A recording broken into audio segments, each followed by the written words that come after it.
안녕하세요. 결혼이야기TV입니다.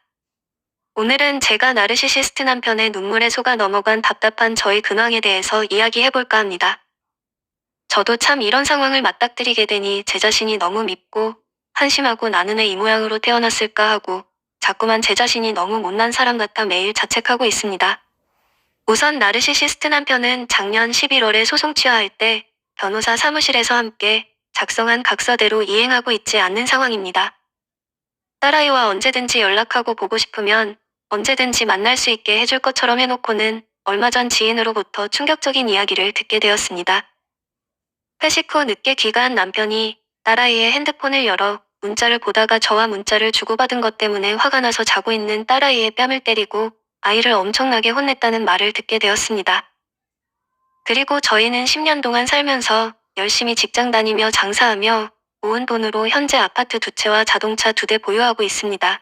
현재 남편과 딸이 지내고 있는 집 말고 다른 집은 명의는 남편으로 되어 있지만 거기서 나오는 전월세 모두 제 권리인 것으로 각서를 썼는데 2월 초 월세가 나갔다고만 하고 보증금인 듯한 돈 2천만 원을 아무런 말도 없이 제 통장에 입금했습니다. 그때 월세 얼마에 나간 건지 물어본 제 문자를 지금까지도 안 봅니다. 여튼 그리고 한 달 뒤에 월세가 들어왔을 텐데 아직까지 보내주지도 않고 연락도 딱 끊어버리고 잠수 타고 있습니다. 딸아이는 엄마와 연락하는 걸 극도로 싫어하는 아빠 때문에 본인 핸드폰으로 연락 못하고 친구 핸드폰을 빌려서 저에게 전화를 겁니다. 밝은 목소리로 엄마 하며 저를 부를 때마다 저는 딸아이의 목소리에 그만 주책 없이 눈물이 주르륵 흐릅니다. 남편 모르게 잠깐씩 딸아이를 몰래 만나고 있습니다. 헤어질 때는 저보다도 먼저 딸아이가 당부합니다. 엄마, 우리 만난 거 아빠한테 절대로 말하면 안 돼. 아빠가 알면 나 바로 지옥행이야. 이런 말을 합니다. 딸아이는 저와 만나면 아빠가 자신이 좋아하는 걸그룹 사진 몇 개 사줬다느니 이번에 새로운 옷을 사줬다느니 예전처럼 많이는 화 안 낸다느니 말하며 저를 안심시켜주는 기특하고 고마운 딸입니다. 최근에는 이제 좀 컸다고 엄마 저 용돈 좀 주세요 합니다. 여느 여자아이들처럼 잘 크고 있어줘서 저는 그저 감사할 따름입니다. 제 영상 중에 나르시시스트 아빠 밑에서 자란 딸이라는 영상이 있습니다. 어느 분께서 본인만 탈출했다. 딸이 불쌍하다는 댓글을 보았습니다. 맞습니다. 남편이 나르시시스트인 것을 알고 저는 저와 아이들을 위해 이혼소송을 걸어놓고 다 같이 나오려다 결국 딸아이를 그만 놓쳐버리고 결국 아들과 단둘이 지내고 있으니 말입니다. 누구보다 딸아이를 어떻게든 데려와야 하는 거 아니야 하며 생각하시는 분들도 계실 겁니다. 딸아이는 저렇게 아빠 눈치 보며 힘들게 사는데 저는 남편과 떨어져 맘 편히 지낸다고 생각하시는 분도 계실 겁니다. 저라고 남편 안 보고 사니까 좋네 좋아하며 맘 편히 사는 건 아닙니다. 누구보다 괴롭고 누구보다 마음이 참 힘듭니다. 내가 그때 왜 나르시시스트 남편의 눈물에 속아 넘어갔었는지 제 자신이 정말이지 너무너무 싫습니다.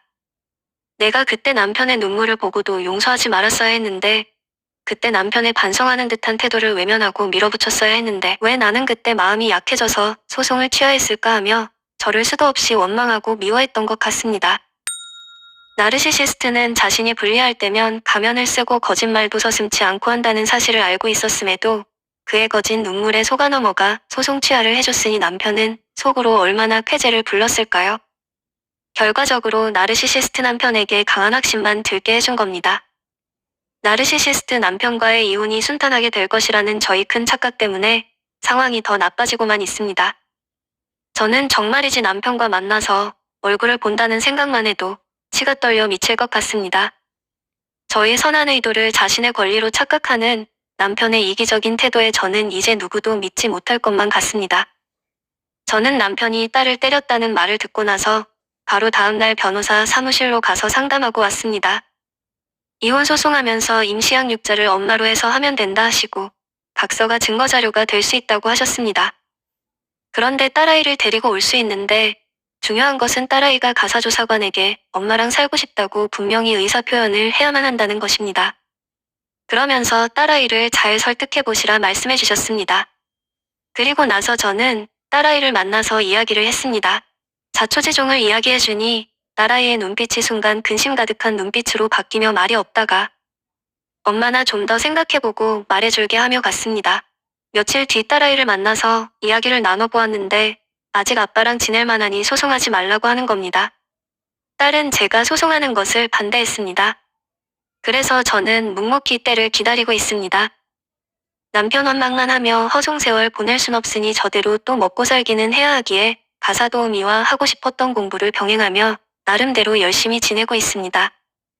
제 영상을 보면서 느끼셨겠지만 나르시시스트의 눈물 연기에 속아 저처럼 피해보시는 분이 없길 바라며 이상으로 영상 마치도록 하겠습니다. 시청해주셔서 감사합니다.